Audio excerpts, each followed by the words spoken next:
A nossa lição deste domingo, classe jovens, lição de número 5, instruções para os pastores, está embasada na primeira carta de Paulo a Timóteo, capítulo 3, versículo de número 1 a 7. Eu vou ler o texto principal da nossa lição, que diz assim: esta é uma palavra fiel. Se alguém deseja o episcopado, excelente obra deseja. Versículo 1 de 1 Timóteo, capítulo 3. O resumo da nossa lição, que é um resumo de suma importância, se a nossa lição ela encerrasse somente com esse resumo da lição, nós já teríamos aprendido uma grande verdade em relação a essas instruções do apóstolo Paulo ao seu filho da fé, que também serve para todos nós que exercemos esse ofício e também aqueles que almejam, têm o desejo de servirem ao Senhor, à igreja do Senhor, como um ministro. Então veja que o resumo da lição diz o seguinte: os pastores, eles são líderes, né? Talvez alguém pergunte aí o que é um pastor, qual que é a função do pastor. O pastor são líderes, e líderes estes escolhidos por Deus com o objetivo de cuidar do rebanho do Senhor.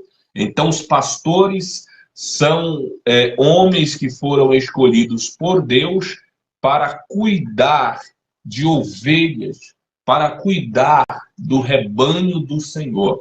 Então, o rebanho não é do pastor que nós estaremos falando nesta noite. A ovelha é do sumo pastor.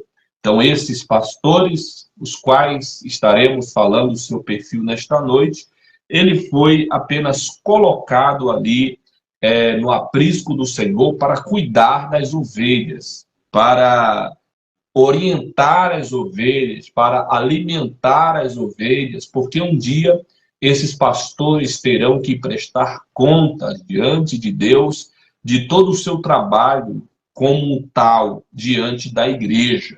E Paulo, escrevendo ao seu filho Timóteo, capítulo de número 3, na primeira carta de Paulo a Timóteo, dos versículos de número 1 a 7, é uma leitura muito importante. Eu não vou fazer aqui para nós ganharmos tempo, até mesmo por conta desse atraso de nós entrarmos ao vivo, mas você que está em casa aí pode fazer essa leitura para poder estar mais embasado na lição que estaremos estudando nesta noite.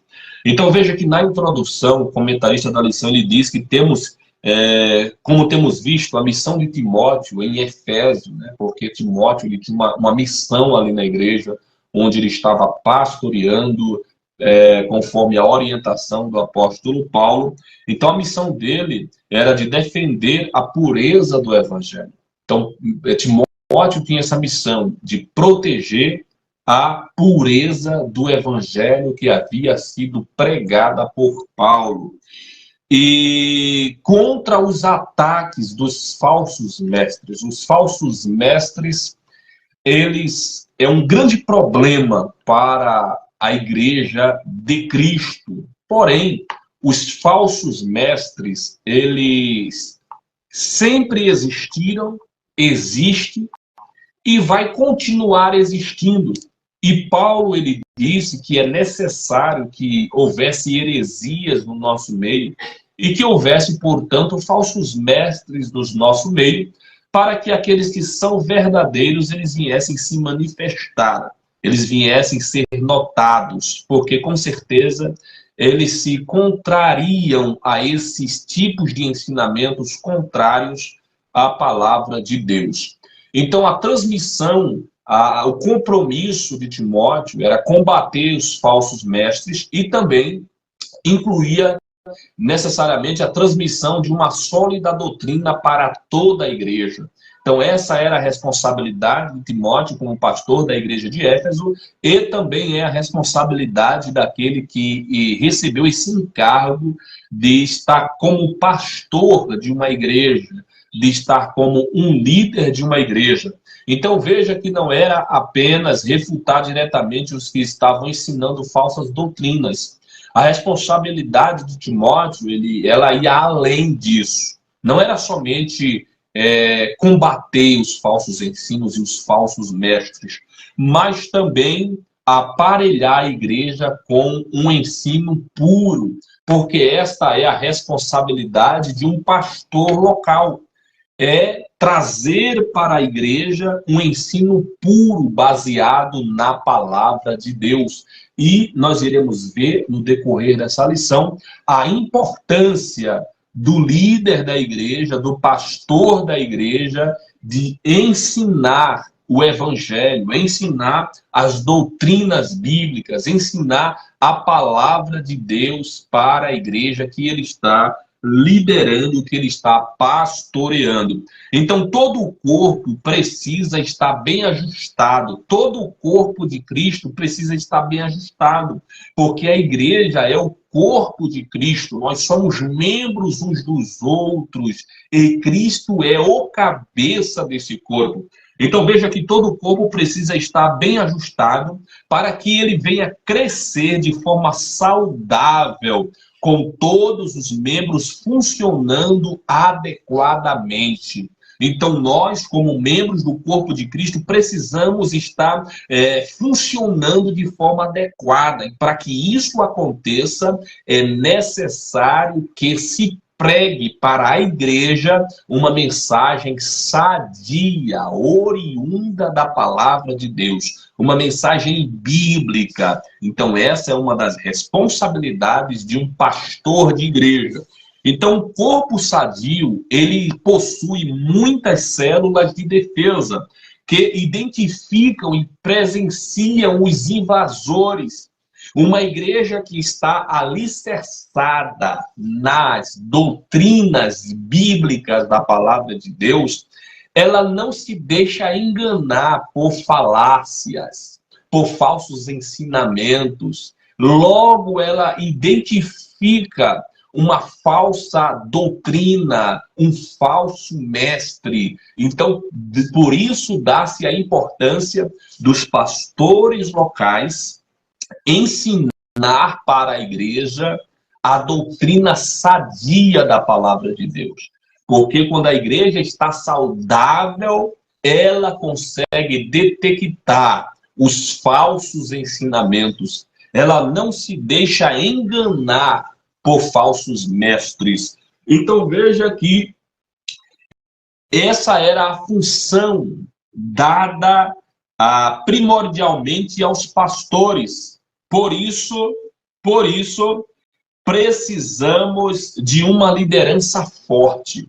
Nós precisamos de uma liderança forte, de líderes fortes, que dotada de qualificações espirituais e morais exigidas pela palavra de Deus. E o comentarista da lição Jovens parece estar muito envolvido com esse assunto, de forma que ele conclui a introdução dizendo: ouçamos o Espírito, ou seja, ele fez dele as palavras de João ao escrever o Apocalipse. Quem tem ouvidos, ouçam o que o Espírito está dizendo à igreja. Então, precisamos de uma liderança forte, uma liderança comprometida, não com favoritismo, não com conta bancária, não com aparência, não com status diante da sociedade, mas precisamos de uma liderança forte em Cristo, alicerçada na palavra de Deus. A nossa lição tem 3 pontos principais. O primeiro fala sobre o perfil da liderança. O segundo fala sobre a instituição do ministério. E o terceiro e último ponto da nossa lição de jovens deste domingo vai falar sobre as qualificações do líder, do pastor e os seus aspectos. Portanto, vamos lá. E quero falar isso com vocês de forma muito breve. Primeiro, o perfil da liderança. Estamos vivendo em meio a um relativismo moral, não é verdade? Onde não há mais uma verdade absoluta. Porém, nós que somos cristãos, nós temos uma verdade absoluta, imutável, inerrante, infalível, que é a palavra de Deus. A palavra de Deus, ela é para nós cristãos a única fonte de revelação confiável a respeito de Deus. A palavra de Deus, a Bíblia Sagrada, que você tem aí na sua casa, e que muitas vezes nós somos tão relaxados no que se refere a conhecer aquilo que é a nossa única regra de fé e prática, que é a Bíblia Sagrada. A palavra de Deus, ela é a nossa verdade absoluta. Porém, nós estamos inseridos em uma sociedade em que as pessoas estão vivendo e envolvidas nesse relativismo, onde não há mais uma verdade absoluta, mas os cristãos têm uma verdade absoluta, que é a palavra de Deus. Então, veja que o comentarista da lição, ele vai dizer que os ensinos de Paulo, eles já eram desafiadores para o seu tempo. E para o nosso tempo se torna ainda mais desafiador. São ainda mais desafiador diante do grande afrouxamento das normas, com muitas acomodações às fraquezas e desejos pecaminosos. Nós estamos vivendo diante de uma frouxidão de normas, de uma frouxidão de obediência aos requisitos da palavra de Deus, quando se deveria pregar a palavra de Deus na sua totalidade. Muitas vezes aqueles que estão à frente de igreja, com a oportunidade para pregar a palavra de Deus, têm se esquivado de pregar a verdadeira palavra de Deus. Estão pregando outro tipo de evangelho para agradar, para ser conveniente com os seus ouvintes, para ganharem aplausos, para ganharem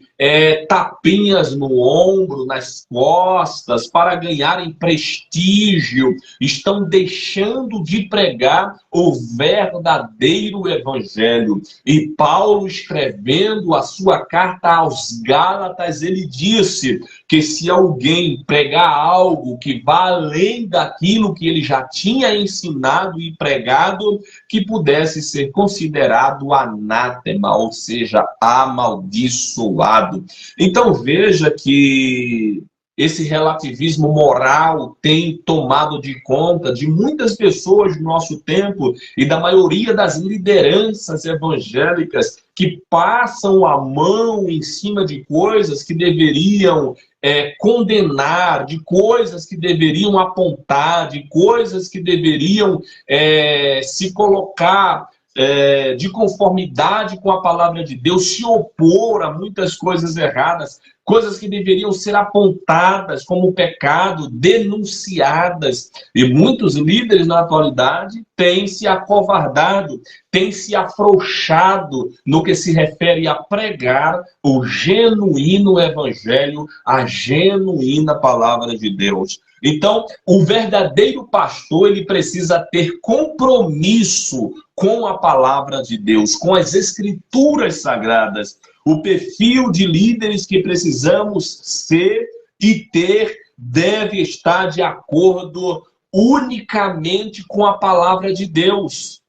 A liderança que nós devemos ser ou ter precisa estar comprometida com a palavra de Deus. Então veja que são grandes os desafios que nos rodeiam e nos preparam para as grandes missões. porque Deus ele tem grandes missões para as nossas vidas, e são grandes os desafios, e é esses desafios que Deus ele usa para nos preparar para o ministério. E o que nós temos visto hoje em dia são pastores extremamente despreparados para exercerem o ministério. Pastores que parece que não passaram pela experiência com Deus, experiência com a palavra de Deus. Pasmem os senhores, pastores que parece que nunca tiveram encontro com Cristo ainda. Então, este é um dos perfis da liderança eficaz, o compromisso com as Escrituras Sagradas. Outra coisa importante é o desejo pelo episcopato. O pastor ou o obreiro, ele precisa, o jovem, ele precisa ter o desejo de exercer esse ministério. Ele tem que almejar isso, ele tem que desejar o episcopado. Só que aí a gente precisa ter cuidado. O que está nos motivando a desejar o ministério? Existem muitas pessoas que entram no ministério por conta de favoritismo. Existem muitas pessoas que entram no ministério por conta da condição financeira. Existem muitas pessoas que entram no ministério com a intenção de exercer uma autoridade ou um autoritarismo na vida das pessoas, com a intenção de ganhar dinheiro. Essa não deve ser a nossa motivação. Não é pecado desejar o episcopado. Precisamos ter cuidado. O que está nos motivando a desejar fazer a obra de Deus, ser um ministro na obra de Deus, porque muitas pessoas têm entrado no ministério com motivação errada. O segundo ponto da nossa lição vai falar sobre a instituição do ministério. O ministério, ele é uma instituição bem organizada, e principalmente no meio pentecostal, como diz aqui o comentarista da nossa lição, o pentecostalismo clássico, né? Ele tem um corpo de obreiros que é constituído primeiramente por diáconos, presbíteros, evangelistas e pastores. Então veja que há uma organização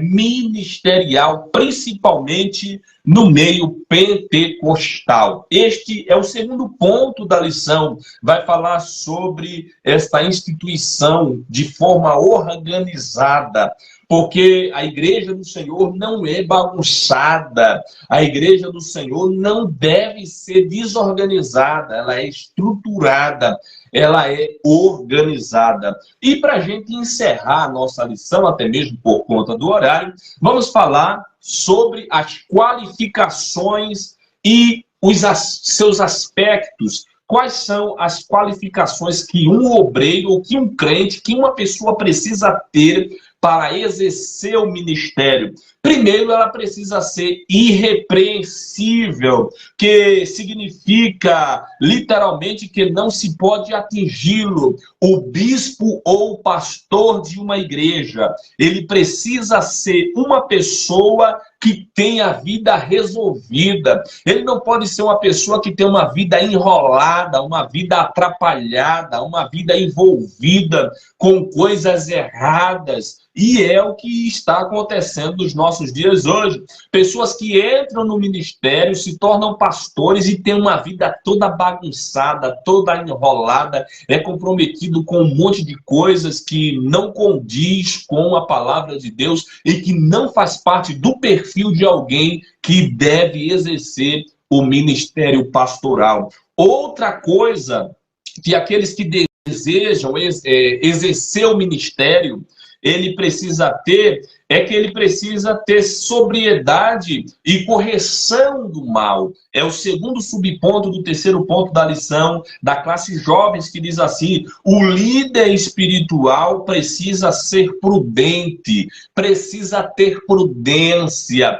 Ele não pode ser alguém que age de forma imprudente, ele precisa ser equilibrado. O pastor de uma igreja precisa ter equilíbrio, ele não pode tratar as pessoas da igreja local a qual ele está responsável por ela de forma partidarista. Ele não pode ter favoritismo, ele tem que tratar todos da mesma forma, ele tem que ter prudência e tem que ter equilíbrio, senão a coisa não anda, senão o corpo, que é a igreja, não vai estar ajustada. Então veja que ele precisa ser justo em seus negócios. Pastores que exercem o ministério, que estão à frente de igreja e que têm a vida toda bagunçada, que está envolvido com negócios que não estão de acordo com a palavra de Deus. Então, esse líder, esse pastor que deseja exercer o seu ofício de forma correta, ele precisa ser acolhedor. Já viu aquele tipo de pastor que para ele tanto faz como tanto fez alguém participar da igreja que ele está pastoreando ou não? Pessoas que não se importam com outras pessoas. O pastor, ele precisa se preocupar com as suas ovelhas, ele precisa ser acolhedor. O pastor não pode tanger as ovelhas. Eu ouvi alguém dizer que o pastor ele é como o pai do filho pródigo, que se a pessoa não quiser mais vir para a igreja, tanto faz como tanto fez, ele não tem que ir atrás. Só que a gente precisa analisar corretamente aquela passagem dita por Jesus sobre o filho pródigo, sobre aquela parábola, porque a gente vai perceber que o filho pródigo procurou o seu pai e disse que ele queria parte da sua herança porque ele queria ir embora. É diferente de um membro de uma igreja que fica triste, desanimado, não vai mais para a igreja, e o pastor, ele não se dá o luxo de exercer o ofício de ir atrás da sua ovelha, de ir atrás do irmão, da irmã que está triste, que está fraca espiritualmente. E algumas pessoas, para cobrir esse erro de alguns pastores, dizem que o pastor não tem que ir atrás dos irmãos que não vêm mais para a igreja e compara a parábola do filho pródigo. Só que precisamos entender que o filho pródigo procurou o pai, disse que não queria mais morar com ele, queria parte da sua herança e que ia embora. Então, se isso aconteceu, tem coisas que a gente não está no nosso poder de resolver determinadas situações.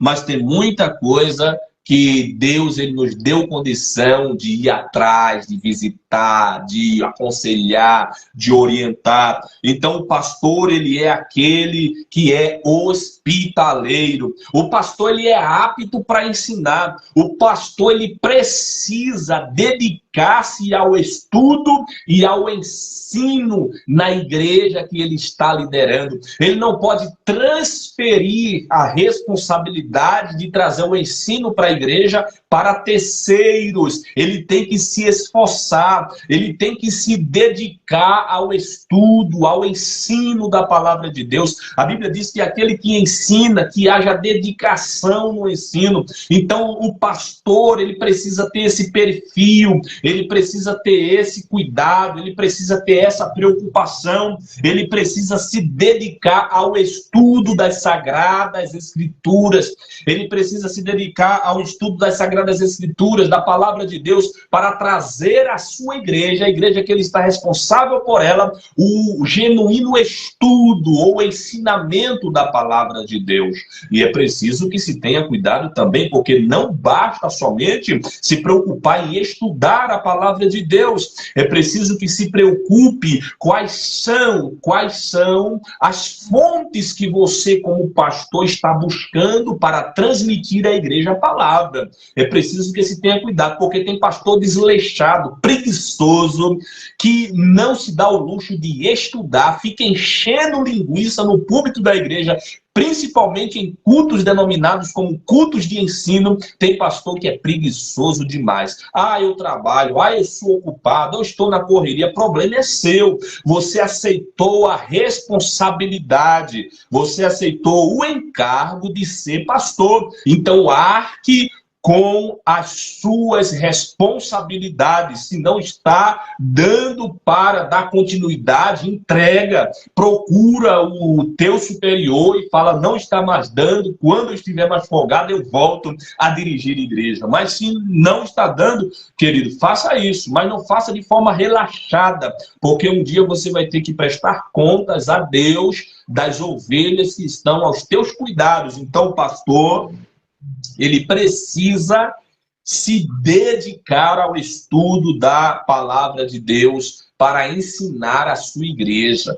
A gente tem visto pastor que tem uma necessidade tão grande de estudo, de dedicação às escrituras. Estamos vivendo em um grande analfabetismo bíblico no meio cristão, e paz nos senhores, e isso tem acontecido no meio de obreiros, no meio de pastores, no meio de pessoas que têm responsabilidade, que exercem um papel de liderança na igreja.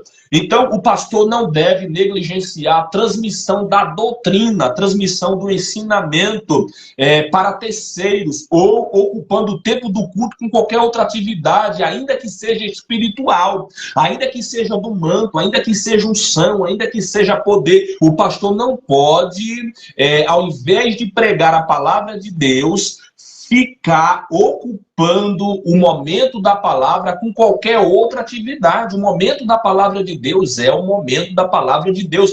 E o que dizer de pastores que quando vão pregar, pregam, dão ao tempo da pregação um tempo muito curto. E muitas vezes a gente que prega fica com dificuldades de transmitir aquilo que a gente prepara com tanto entusiasmo, com tanto cuidado, com tanto carinho, com tanto amor para a igreja, porque o tempo que se tem dado em algumas igrejas para os pregadores é um tempo muito raquítico, muito pouco, muito pequeno, de forma que você não consegue transmitir aquilo que você tem procurado, aquilo que você tem buscado, aquilo que você tem preparado. E muitos pastores e muitas igrejas não têm se preocupado com a importância que a palavra de Deus tem na igreja.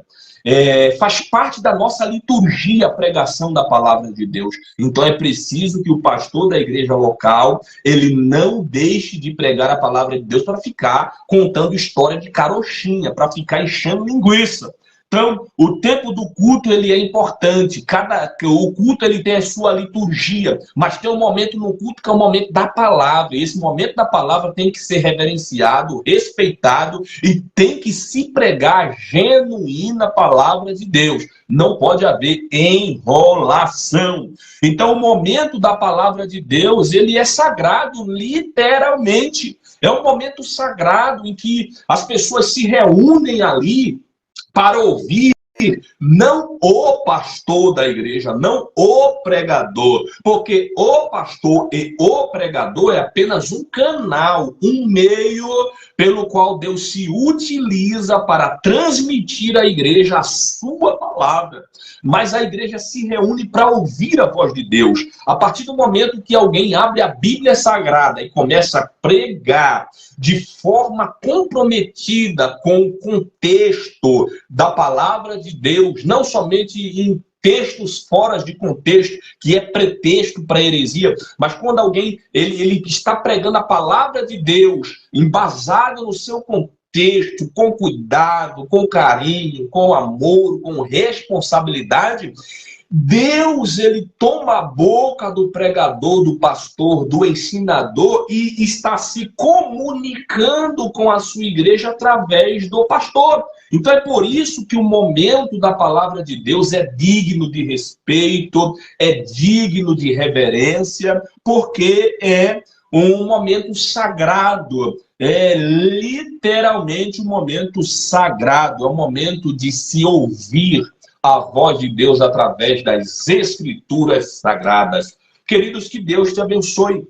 Esta foi, de forma resumida, por conta dos nossos contratempos, a lição de número 5. Foi de forma resumida o assunto da lição de número 5 da classe dos jovens, instruções para os pastores. Uma lição de suma importância, em primeiro lugar, para aqueles que já exercem o pastorado, para aqueles que já exercem essa função no ministério e para aqueles que almejam, que desejam o episcopato, que desejam o ministério. Mas é preciso que atentemos às instruções dadas pelo apóstolo Paulo na sua primeira carta a Timóteo, capítulo de número 3 e versículos de número 1 ao 7. Que Deus te abençoe em nome de Jesus.